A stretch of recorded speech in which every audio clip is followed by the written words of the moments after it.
बोलिए सूर्यदेव महाराज की जय। भक्तजनों, आज इस कथा के माध्यम से हम भगवान सूर्यदेव के विषय में ज्ञान अर्जित करेंगे। वैदिक और पौराणिक ग्रंथों में भगवान सूर्यदेव को ब्रह्म स्वरूप और संपूर्ण सृष्टि का आदि कारण कहा गया है। ब्रह्मांड में सबसे पहले सूर्यदेव ही आकार पर ब्रह्म के रूप में उत्पन्न हुए। इस कारण जगत की उत्पत्ति सूर्यदेव से ही मानी जाती है और उन्हीं के अधीन सृष्टि का कार्य संपन्न होता है। भगवान सूर्य ही ब्रह्मा, विष्णु जी और शिव जी के रूप में सृष्टि का सृजन, पालन और संहार करते हैं। नवग्रहों में ये सबसे प्रमुख देवग्रह हैं। भगवान सूर्यदेव का वर्ण लाल है। ये कमल पुष्प पर आसीन होते हैं। भगवान सूर्य की दो भुजाएं हैं। इनके हाथों में कमल पुष्प, सिर पर स्वर्ण मुकुट और गले में रत्नों की माला सुशोभित होती है। इनका वाहन रथ है जिसे 7 घोड़े खींचते हैं। इनके प्रमुख अस्त्र शस्त्र चक्र, शक्ति, पाश और अंकुश हैं। इनके रथ के आगे समस्त देवगण, ऋषि मुनि, गंधर्व, नाग, यक्ष आदि इनकी स्तुति करते हुए चलते हैं। शास्त्रों और धार्मिक ग्रंथों में इनकी उत्पत्ति की कथा इस प्रकार वर्णित है। महाप्रलय के बाद संपूर्ण ब्रह्मांड जलमग्न होकर शून्य में लीन हो गया।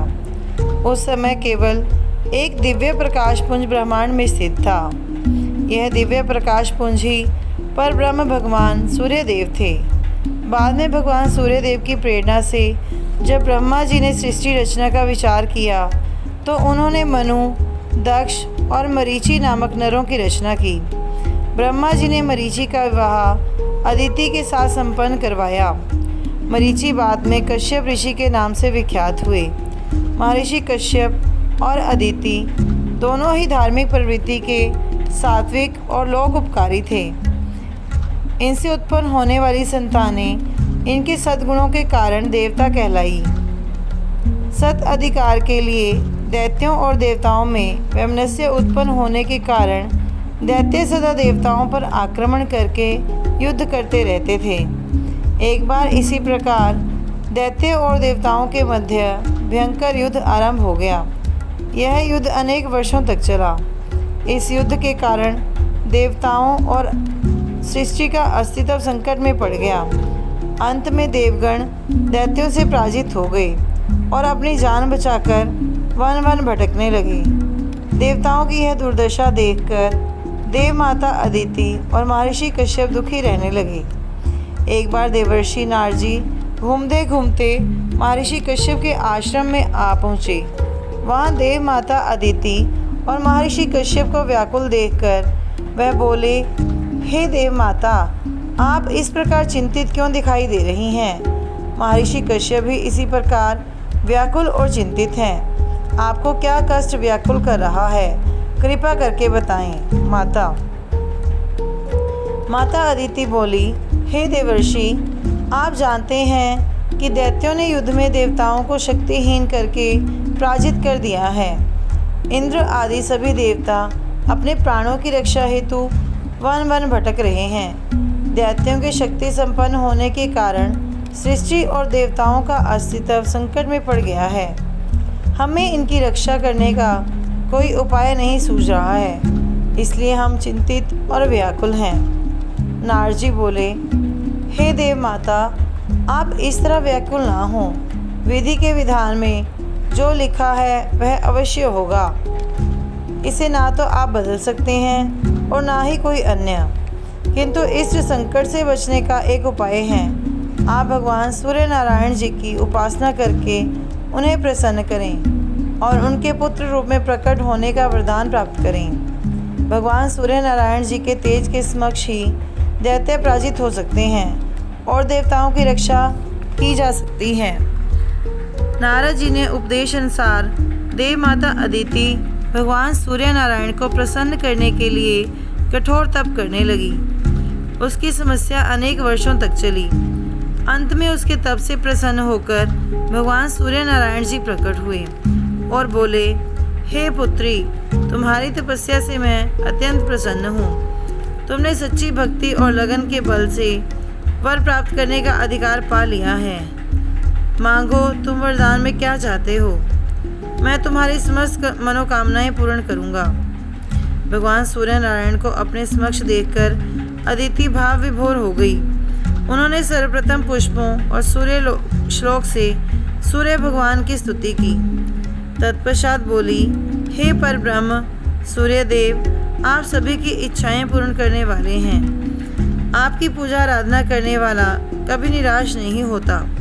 मेरी केवल यह विनती है कि आप मेरे पुत्र के रूप में उत्पन्न होकर देवताओं की रक्षा करें। अदिति के वर मांगने पर सूर्य नारायण जी बोले, तथास्तु, मैं तुम्हारे पुत्र के रूप में जन्म लेकर दैत्यों का नाश करूंगा। तुम्हारे गर्भ से उत्पन्न होने के कारण मेरा वह रूप आदित्य नाम से विख्यात होगा और सृष्टि के अंत तक ब्रह्मांड में विद्यमान रहेगा। अदिति को मनवांछित वर देकर भगवान सूर्य वहां से अंतर्ध्यान हो गए। वर प्राप्ति के बाद अदिति महर्षि कश्यप के साथ प्रतिदिन सूर्य उपासना करने लगी। कुछ दिनों के बाद भगवान सूर्य नारायण जी का तेज अदिति के गर्भ में स्थापित हो गया। एक बार महर्षि कश्यप और अदिति में किसी बात को लेकर विवाद उत्पन्न हो गया। यह विवाद बढ़ता चला गया। तब क्रोध में आकर महर्षि कश्यप ने अदिति को अपशब्द कहे और कहा कि तुमसे उत्पन्न होने वाले पुत्र के लिए मृत शब्द का उच्चारण कर दिया। महर्षि कश्यप ने जैसे ही मृत शब्द का उच्चारण किया, तभी अदिति के शरीर से एक तेज युक्त दिव्य प्रकाश पुंज निकल कमल के पुष्प के ऊपर स्थित हो गया। इस दिव्य प्रकाश पुंज में से निकलने वाली भयंकर अग्नि की लपेटों से संपूर्ण ब्रह्मांड में हाहाकार मच गया। दिव्य पिंड को देखकर महर्षि कश्यप अत्यंत भयभीत हो गए और वे सूर्यदेव से क्षमा याचना करने लगे।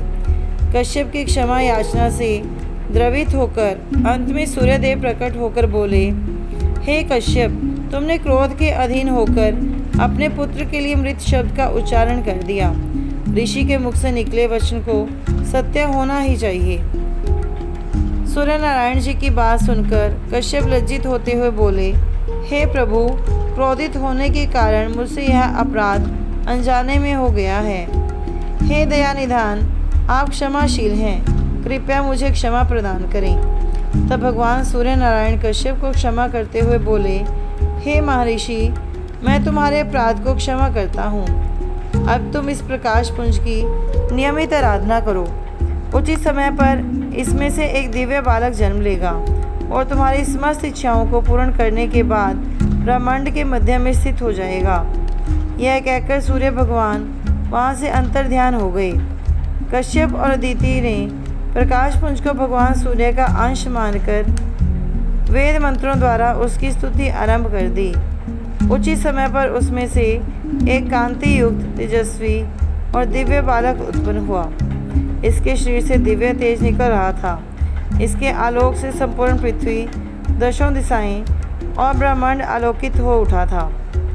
यही बालक सूर्य देवता, आदित्य और मार्तंड आदि नामों से प्रसिद्ध हुआ।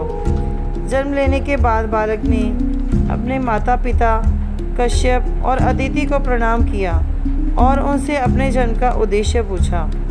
तब देव माता अदिति बोली, हे पुत्र, तुम्हारा जन्म सृष्टि की रक्षा के लिए हुआ है। दैत्यों ने देवताओं को पराजित करके तीनों लोकों में अपना राज्य स्थापित कर लिया है। उनके अत्याचारों से मनुष्य, ऋषि मुनि, देवताओं में हाहाकार मच गया है। तुम्हारा कर्तव्य वह धर्म उनकी रक्षा करना और उनका पालन करना है। माता से अपने जीवन का उद्देश्य जानकर आदित्य ने भगवान सूर्य नारायण का स्मरण किया। सूर्य देव जी का स्मरण करते ही उसके हाथों में अंकुश, चक्र, पाश आदि अस्त्र शस्त्र प्रकट हो गए। तत्पश्चात माता पिता से युद्ध में जाने की अनुमति लेकर आदित्य देवताओं को एकत्रित करने के लिए चल पड़ा। आदित्य वन वन जाकर देवताओं को एकत्रित करने लगा। आदित्य के तेजस्वी और बलशाली स्वरूप को देखकर इंद्र आदि देवता अत्यंत प्रसन्न हुए। उन्हें विश्वास हो गया कि आदित्य उन्हें दैत्यों के अत्याचारों से अवश्य मुक्ति दिलाएगा। उन्होंने संघर्ष आदित्य को अपना अधिपति स्वीकार कर लिया। आदित्य के नेतृत्व में सभी देवताओं ने दैत्यों पर आक्रमण कर दिया। दोनों पक्षों में भयंकर युद्ध छिड़ गया। आदित्य के तेज के समक्ष दैत्य अधिक समय तक नहीं टिक पाए। शीघ्र ही दैत्यों के पांव उखड़ गए। वे अपनी जान बचाकर पाताल लोक में भाग गए। सूर्यदेव के आशीर्वाद से स्वर्गलोक पर पुनः देवताओं का अधिकार हो गया। सभी देवताओं ने आदित्य को जगत पालक और ग्रहराज के रूप में भी स्वीकार किया है। सृष्टि को दैत्यों के अत्याचारों से मुक्त करके भगवान आदित्य सूर्य के रूप में ब्रह्मांड के मध्य में स्थित हो गए और वहीं से संपूर्ण ब्रह्मांड का कार्य संचालन कर रहे हैं। बोलिए सूर्यदेव महाराज की जय।